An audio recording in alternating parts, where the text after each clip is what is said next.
हम सभी प्रतिदिन नियमित रूप से महर्षि दयानंद सरस्वती जी द्वारा रचित सत्यार्थ प्रकाश का स्वाध्याय करते हैं। इस सत्यार्थ प्रकाश में महर्षि जी ने 14 समुल्लास का विधान किया है।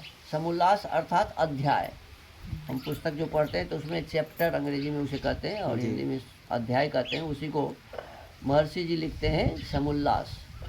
तो प्रथम समुल्लास में ईश्वर के ओंकार आदि नामों की व्याख्या उन्होंने लिखी है। दूसरे समुल्लास में संतानों की शिक्षा, बच्चों को शिक्षा कैसे दी जाए।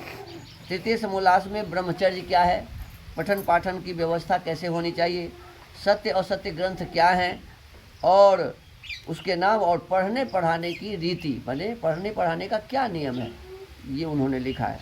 चतुर्थ समुल्लास में विवाह और गृहाश्रम का व्यवहार है। पंचम समुल्लास में वानप्रस्थ और संन्यास आश्रम की विधि। छठे समुल्लास में राजधर्म। सप्तम समुल्लास में वेदेश्वर विषय। अष्टम समुल्लास में जगत की उत्पत्ति, स्थिति और प्रलय। नवम समुल्लास में विद्या अविद्या, बंध और मोक्ष की व्याख्या। 10वें समुल्लास में आचार अनाचार और भक्ष्याभक्ष विषय। एकादश समुल्लास में आर्यावर्तीय मत मतांतर का खंडन मंडन विषय। द्वादश समुल्लास में चारवाक बौद्ध और जैन मत का विषय। त्रयोदश समुल्लास में ईसाई मत का विषय। 14वें समुल्लास में मुसलमानों के मत का विषय और 14 समुल्लासों के अंत में आर्यों के सनातन वेद विहित मत की विशेषतः इस ग्रंथ में व्याख्या लिखी गई है। स्वामी दयानंद सरस्वती जी कहते हैं जिसको मैं भी यथावत मानता हूँ, माने वेद में जो बात जैसे है उसको वैसे ही मानता हूँ और आप लोगों को भी वैसे ही मानना चाहिए। इस ग्रंथ के माध्यम से उन्होंने ये निवेदन किया है हम लोगों से। अभी हम सभी प्रथम समुल्लास का स्वाध्याय कर रहे हैं। परमात्मा के बहुत सारे नाम हैं, बहुत सारे नाम हैं, लेकिन सब नामों में एक नाम मुख्य है, श्रेष्ठ है, उसको कहते हैं ओम। इस ओम नाम में संसार में जितने भी परमात्मा के गुण के हिसाब से नाम होंगे सभी उसके भीतर में आ जाते हैं। जैसे मान लीजिए हमारा ये शरीर है, क्या है शरीर। तो हम यदि नाक कहें तो शरीर के भीतर है कि नहीं है? हम यदि पैर कहें तो शरीर के भीतर है कि नहीं है? हम यदि मान लीजिए पेट कहें तो शरीर के भीतर है कि नहीं है? हम अलग अलग नाक कान पेट कहेंगे, इससे अच्छा एक साथ शरीर कह देंगे तो सभी पूरे अंग का बोध हो जाएगा कि नहीं हो जाएगा? बस ठीक यही बात समझ लीजिए। परमात्मा के जितने भी नाम हैं वो तो गुण के हिसाब से हैं। जैसे मुख का अलग काम है, आँख का अलग काम है, नाक का अलग काम है, हाथ का अलग काम है और पैर का अलग। तो इस काम के आधार पर इस अंगों का नाम अलग अलग है। ऐसे ही परमात्मा के काम के आधार पर, जैसे जब वो संसार को बनाते हैं तो उसी ईश्वर को हम कह देते हैं कि ये ब्रह्मा है। जब वो पालन कर रहा है, सब जगह व्यापक है, तो हम उसे कह देते हैं कि वो विष्णु है। और जब इस संसार को प्रलय कर देते हैं, प्रलय में डाल देते हैं, तब हम कहते हैं कि परमात्मा का नाम महेश है, रुद्र है, शंकर है ना। तो ब्रह्मा विष्णु महेश ये तीन नाम जो हुए, किसके नाम हुए? उसी परमेश्वर के नाम हुए, अर्थात जिनका मुख्य नाम ओम है, जिसका मुख्य नाम ओम है। तो ओम रूपी परमात्मा के शरीर में सब नाम आ गया कि नहीं आ गया? सब नाम आ गया। तो ऐसे ही परमात्मा के बहुत सारे नाम हैं। कल हम सब ने पढ़ा था कि परमात्मा का नाम बुद्ध है। परमात्मा का नाम क्या है? बुद्ध है। क्यों बुद्ध है? तो कहते हैं जो स्वयं बोध स्वरूप है। परमात्मा में बहुत सारे ज्ञान हैं, अनंत ज्ञान है, बोध है परमात्मा को। तो परमात्मा बोध स्वरूप है और परमात्मा सभी जीवों को बोध कराता है। अब एक बात बताइए आप, मधुमक्खी है, मधुमक्खी है ना, मधुमक्खी में बोध है कि नहीं है? यदि बोध नहीं होता तो फूल के ऊपर में बैठकर रस चूसती है और रस चूसने से रस को क्या बना देती है? वो मधु बना देती है। ये बोध है ना, रस चूसना और उसको मधु बनाना, है ना।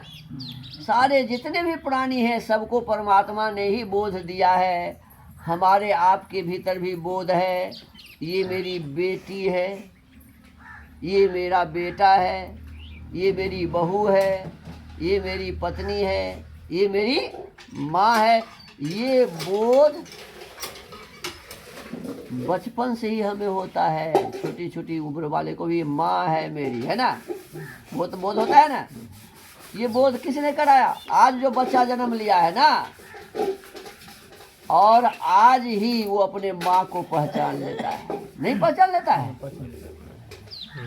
दूसरे के गोदी में दे दीजिए, वो दूध पीने के लिए माने कोई प्रयास करेगा? माँ को दूध पकड़ पीने के लिए उसको प्रयास करेगा, है ना। बोध है ना। दूसरे के पास में रोएगा और जैसे ही माँ के गोदी में गया समझ जाता है कि ये मेरी कौन है। बोध है ना। तो कहते हैं कि परमात्मा स्वयं बोध स्वरूप है और सब जीवों को बोध देता है, इसीलिए उसका नाम क्या है? बुध है।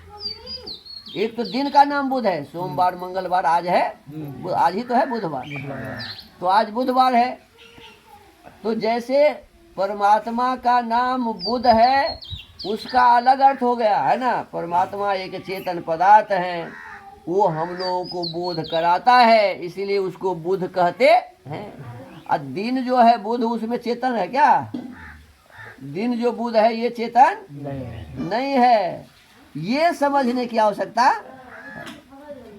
परमात्मा का नाम बुध है तो वहाँ हम बुध का अलग रंग से प्रार्थना करेंगे, उपासना करेंगे। और ये जो बुध है इसके प्रार्थना उपासना करने से कोई लाभ होने वाला नहीं है। ये हमें ध्यान रखना पड़ेगा। आज हम सब पढ़ेंगे परमात्मा का नाम शुक्र है। परमात्मा का नाम क्या है जी? शुक्र है। महर्षि दयानंद सरस्वती जी लिखते हैं, ईसु चिर पूति भावे, इस धातु से शुक्र शब्द सिद्ध हुआ है। संस्कृत व्याकरण में पाणिनि अष्टाध्यायी में और पाणिनि ने धातु रूप लिखा है। उस धातु रूप में ईसुचिर एक धातु है। कहते ईसुचिर पूति भावे, इस धातु से शुक्र शब्द सिद्ध हुआ है। यह शुच्यति शोचयति वा स शुक्र, जो अत्यंत पवित्र और जिसके संग से जीव भी पवित्र हो जाता है। परमात्मा क्यों है शुक्र? तो परमात्मा स्वयं बिल्कुल शुद्ध है, बुद्ध है, पवित्र है। परमात्मा में किसी भी प्रकार की अपवित्रता नहीं है। और परमात्मा स्वयं तो है ही शुचि, पवित्र, और उसका जो भी संग करता है तो जैसा करेंगे संग वैसा ही चढ़ेगा। दारू वाले के साथ संग करेंगे तो धीरे धीरे थोड़ा थोड़ा हमें भी, गाजा वाला का संग करेंगे तो नहीं, मुंह से तो नाक से तो पीना ही पड़ेगा। क्या जी? नाक से तो पीना ही पड़ेगा ना। अरे उसके साथ रहते हैं तो कैसे मना करेंगे, हैं? तो कहने का मतलब है कि परमात्मा का जब हम संग करेंगे तो परमात्मा के संग से वो पवित्रता हमारे भीतर भी आ जाएगी। तो कहते हैं जो अत्यंत पवित्र है और जिसके संग से जीव भी पवित्र हो जाता है, हम आप भी पवित्र हो जाते हैं। इसीलिए परमेश्वर का नाम क्या है? शुक्र है। तो हमने आज एक नाम की व्याख्या जानी है और ऐसे प्रतिदिन हमें जानना, एक एक नाम का जानिए। तो 365 दिन होता है तो कितने नाम का की व्याख्या जान लेंगे? 365 नाम, है ना। देखिए ज्ञान विज्ञान सीखने से ही मिलता है। ज्ञान विज्ञान सीखने से ही मिलता है। और ये भी जरूरी नहीं है कि हम MA BA PhD करने के बाद ही ज्ञान सीख सकते हैं, ऐसी बात। ज्ञान तो उसको चाहिए जो बिल्कुल अनपढ़ है, जो बिल्कुल अज्ञानी है, उसी को तो ज्ञान चाहिए।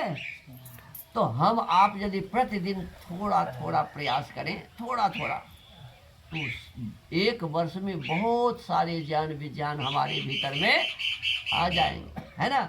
और ऐसे ही जीवन भर चलता रहे तो हमारा जीवन कितना शुद्ध और पवित्र हो जाएगा। तो परमात्मा शुक्र है पवित्र है, शुद्ध है। हम लोगों को भी जी पवित्र बनना है, शुक्र बनना है, शुद्ध बनना है, तो परमात्मा से स्नेह लगाना पड़ेगा। परमात्मा के उस पवित्रता को धारण करना पड़ेगा। तो आप लोगों से हम यही आशा करेंगे।